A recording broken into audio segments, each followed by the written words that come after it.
ಗ್ರಾಮದ ಬೋಡಿ ಎಂಬುವರು ಆಗಮಿಸುತ್ತಿದ್ದಾರೆ. ಅವರಿಗೂ ಸಹ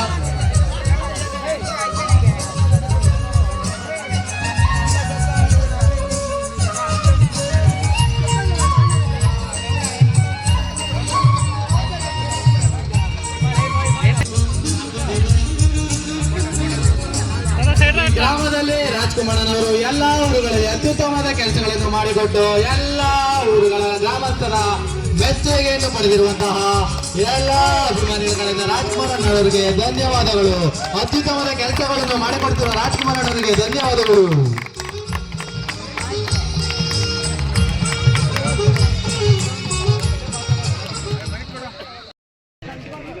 ಹಾಗೆ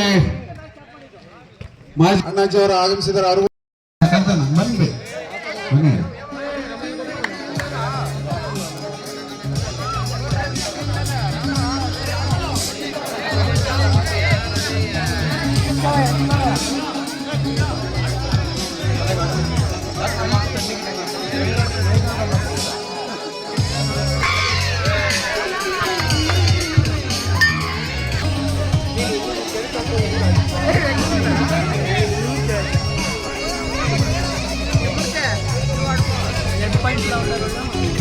సెట్టు ముందు అయిపోయింది.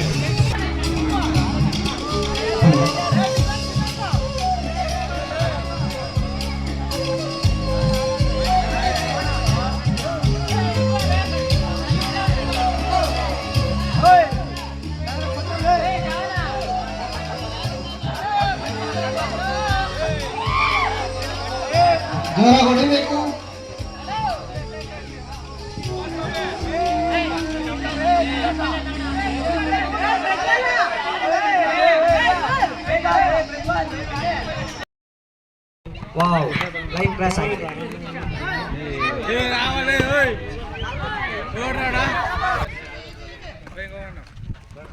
ಅದ್ಭುತವಾದ ಪಾಸ್ ಮಿಸ್ ಆಗಿದೆ. ಒಳ್ಳೆ ಶಾಟು.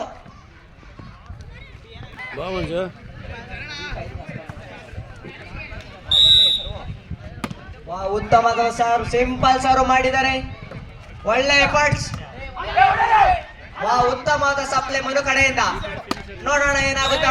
ಒಳ್ಳೆ ಶಾಟ್, ಒಳ್ಳೆ ಗ್ಯಾಪ್ ಹಾಕಿದ್ದಾರೆ. Simple shot.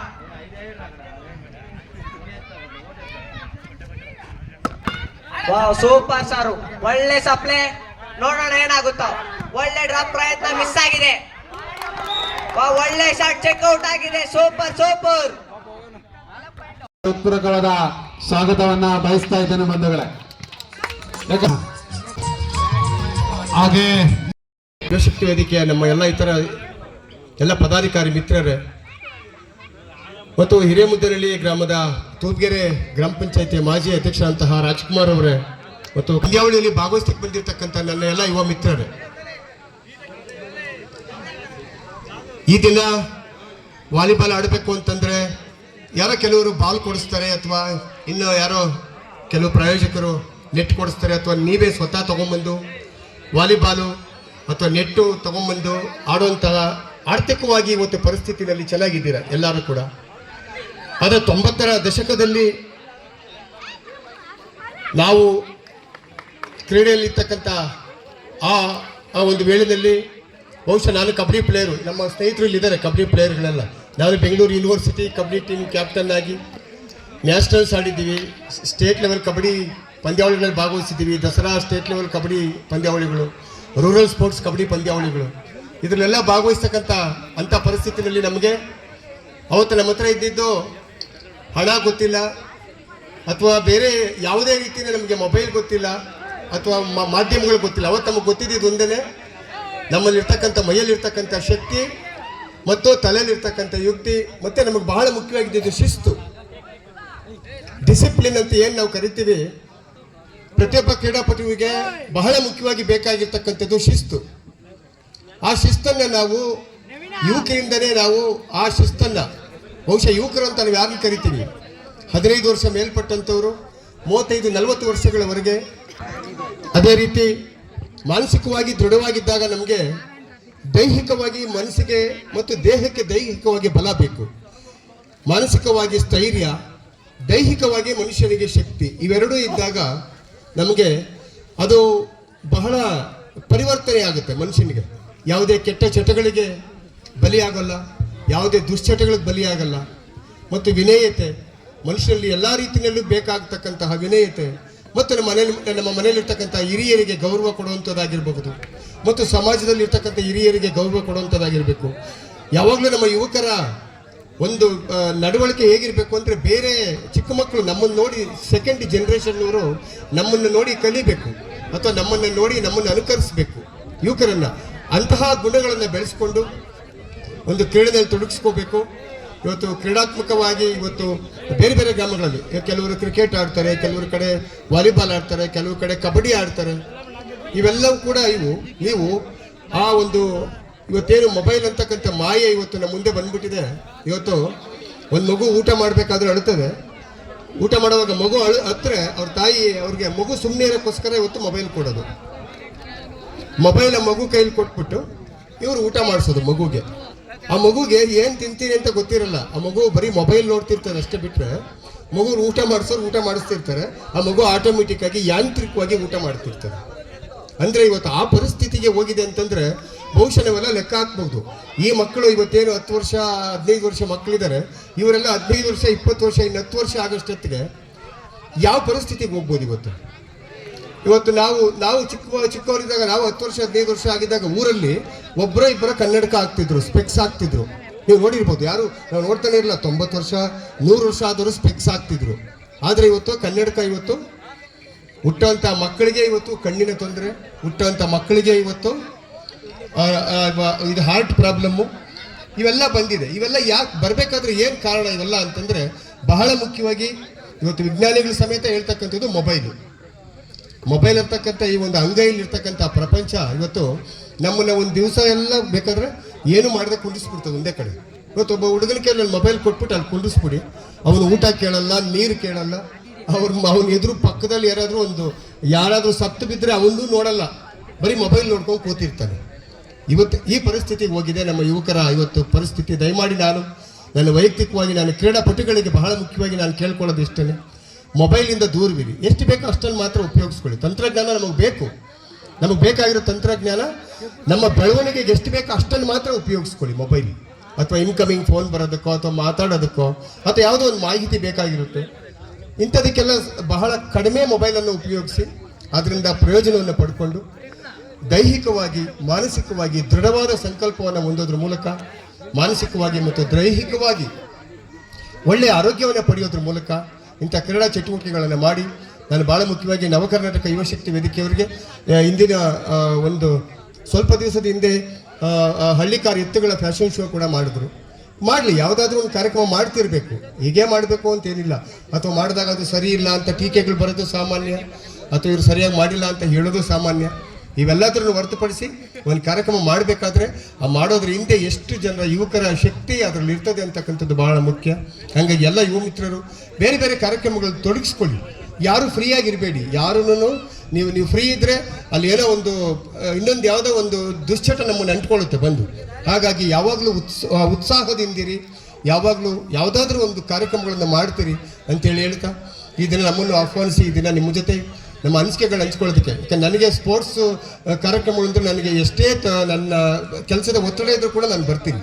ಯಾಕೆ ನಾನು ಒಬ್ಬ ಕ್ರೀಡಾಪಟುವಾಗಿ ನನಗೆ ಇವತ್ತು ಕೂಡ ಇಂಥ ಇದಕ್ಕೆ ಟೂರ್ನಮೆಂಟಿಗೆ ಬಂದರೆ ನಾವೊಂದು 10 ವರ್ಷ 20 ವರ್ಷ ಹಿಂದಕ್ಕೆ ಹೋಗ್ತೀವಿ. ನಮ್ಮ ಕ್ರೀಡಾ ಆ ಚಟುವಟಿಕೆಗಳನ್ನು ನಾವು ಭಾಗವಹಿಸಿದಂಥದ್ದನ್ನು, ನಮ್ಮ ಆಗಿನ ಶಿಸ್ತು ಅವಾಗ ನಮ್ಮಲ್ಲಿ ಪ್ರಾಕ್ಟೀಸ್ ಮಾಡಬೇಕಾದ್ರೆ ನಮಗೆ ಬೆಳಗ್ಗೆ 5 ಗಂಟೆಗೆ 5 ಗಂಟೆಗೆ ನಾವು ರೆಡಿ ಇರ್ತಿದ್ವಿ ಗ್ರೌಂಡಲ್ಲಿ. ಬೆಳಗ್ಗೆ 5 ಗಂಟೆಯಿಂದ 7 ಗಂಟೆ ತನಕ ಕಬಡ್ಡಿ ಪ್ರಾಕ್ಟೀಸು ಪ್ರತಿದಿನ.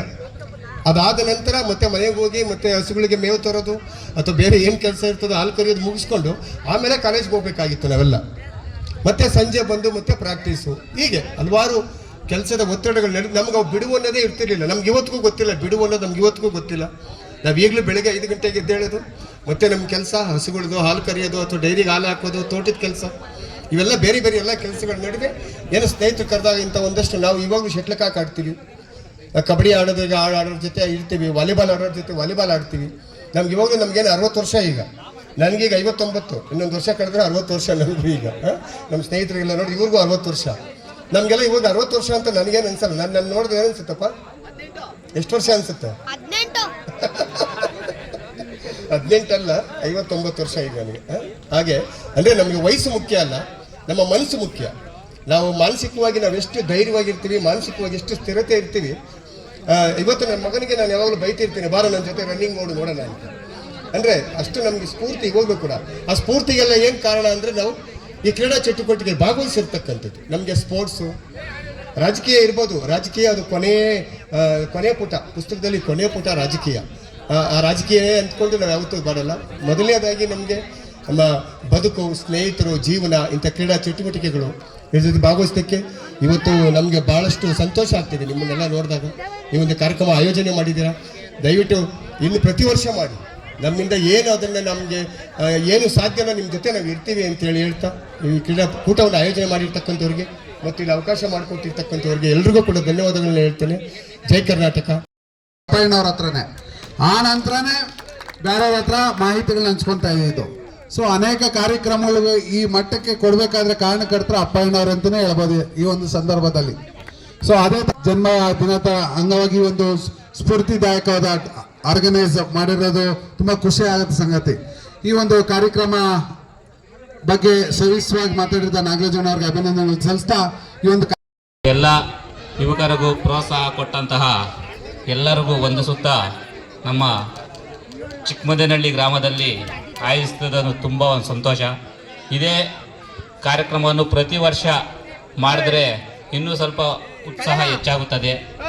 ಆದ್ದರಿಂದ ದಯವಿಟ್ಟು ಹಳ್ಳಿ ರೈತ ಅಂಬರೀಷ್ ಅವರು ಇದೇ ಕಾರ್ಯಕ್ರಮ ಅಂತಲ್ಲ, ಪ್ರತಿ ಒಂದು ವರ್ಷ ಯಾವಾಗ ಮನ್ಸಿಗೆ ಬಂದರೆ ಅವಾಗ ಏನಾದರೂ ಒಂದು ಕಾರ್ಯಕ್ರಮ ಮಾಡ್ತಾ ಇರ್ತಾರೆ. ಅದೇ ಒಂಥರ ಹುಮ್ಮಸ್ಸು. ಎಲ್ರಿಗೂ ಅದೇ ಹುಮ್ಮಸ್ಸು ಬಂದರೆ ಇನ್ನೂ ಸ್ವಲ್ಪ ಇದ್ದಿದ್ದು ಜಾಸ್ತಿ ಇದು ಮಾಡ್ಬೋದು. ಆದ್ದರಿಂದ ಎಲ್ಲ ಯುವ ಮಿತ್ರರು ನಾಗರಾಜಣ್ಣವ್ರು ಹೇಳ್ದಂಗೆ ಬೇರೆ ಚಟುವಟಿಕೆಗಳಿಗೆ ಬೀಳದೆ ಕ್ರೀಡೆಯಲ್ಲಿ ಮತ್ತು ಜ್ಞಾನೋದಯ, ಓದಿನಲ್ಲಿ ಎಲ್ಲ ಇದ್ದು, ನಮ್ಮ ಉದಯ ಆರಾಧ್ಯ ಸರ್ ಹೇಳ್ತಾಯಿದ್ರು ಯಾವ ಇದರಲ್ಲಿ 35ನೇ ವರ್ಷದಲ್ಲಿ ಪ್ರಧಾನಿಯಾಗಿದ್ದಾರೆ ಅಂತೇಳಿ. ಆ ಥರ ಮನ್ಸು ಮಾಡಿದ್ರೆ ಏನು ಬೇಕಾದರೂ ಮಾಡ್ಬೋದು. ಒಂದು ಶಿಸ್ತೊಂದು ಇರಬೇಕು. ನಾಗರಾಜಣ್ಣವ್ರು ಹೇಳ್ದಂಗೆ ಒಂದು ಶಿಸ್ತೇ ಒಂದು ದೊಡ್ಡ ಅಡಿಪಾಯ ಅಂತ ಹೇಳ್ತೀನಿ. ಯುವಕರಲ್ಲಿ ಮನವಿ ಮಾಡೋದಿಷ್ಟೇ, ಕ್ರೀಡೆ, ವಿದ್ಯೆ, ಸ್ಪೋರ್ಟ್ಸು ಇವೆಲ್ಲ ಸರಿ, ಆದರೆ ಮೊಬೈಲ್ಗಳು ಹಿಡ್ಕೊಂಡು ಅಣ್ಣವ್ರು ಹೇಳ್ದಂಗೆ ನೈಟೆಲ್ಲ ಕೂತ್ಕೊಂಡ್ರು ಮೊಬೈಲು, ಹಗಲೆಲ್ಲ ಕೂತ್ಕೊಂಡ್ರು ಮೊಬೈಲ್, ಅದೊಂದು ಬಿಟ್ಟುಬಿಟ್ಟು ಯುವಶಕ್ತಿ ವೇದಿಕೆಯಿಂದ ಇಂಥ ಕಾರ್ಯಕ್ರಮಗಳು ಮಾಡ್ತಾಯಿದ್ರೆ ತುಂಬ ಅನುಕೂಲನೇ. ಇಷ್ಟೆಲ್ಲ ಹೇಳಿ ಇನ್ನೊಂದು ವಿಶೇಷವೇನೆಂದರೆ, ಮಹಾನ್ ನಾಯಕರಾದಂತಹ ಡಾಕ್ಟರ್ BR ಅಂಬೇಡ್ಕರ್ ಜನ್ಮದಿನದಂದು ನಮ್ಮ ಆಡನಹಳ್ಳಿ ಮಾಜಿ ಗ್ರಾಮ ಪಂಚಾಯತಿ ಅಧ್ಯಕ್ಷರಾದಂತಹ ನಾಗರಾಜಣ್ಣವರಿಗೆ ಹುಟ್ಟುಹಬ್ಬದ ಶುಭಾಶಯಗಳು ಕೋರ್ತಾ, ಇಂಥ ಒಳ್ಳೆಯ ದಿನ ಅಂಬೇಡ್ಕರ್ ಜೊತೆಯಲ್ಲಿ ನಾಗರಾಜಣ್ಣವ್ರಿಗೂ ಸಹ ಹುಟ್ಟುಹಬ್ಬದ ಶುಭಾಶಯಗಳು ಕೋರ್ತಾ, ಎಲ್ಲರೂ ಒಂದ್ಸಾರಿ ಜೋರಾಗಿ ಚಪ್ಪಾಳೆ ಹೊಡೀರಿ. ನಾಗರಾಜಣ್ಣವ್ರಿಗೆ ಹುಟ್ಟುಹಬ್ಬದ ಶುಭಾಶಯಗಳು. ದಯವಿಟ್ಟು ಎಲ್ಲ ಹುಡುಗರು ಅಲ್ಲಿ ನಿಂತ್ಕೊಳ್ಳಿ, ಟೇಬಲ್ ಹಿಂದೆಗಡೆ ನಿಂತ್ಕೊಳ್ಳಿ. ಅಣ್ಣ ಬನ್ನಿ, ಅಲ್ಲೇ ಹುಡುಗರು, 2 ಟೀಮ್ ಹುಡುಗರು ದಯವಿಟ್ಟು ಹಿಂದೆ ನಿಂತ್ಕೊಳ್ಳಿ. ಹಾಗೆ ಯುವಕರೆಲ್ಲ ಹಿಂದೆ ನಿಂತ್ಕೋಬೇಕು ಅಂತೇಳಿ ಮನವಿ ಮಾಡ್ಕೊಂತ ಇದೀವಿ. ಮುಂದೆ ಇಟ್ಕೊ ಟೇಬಲ್ ಸ್ವಲ್ಪ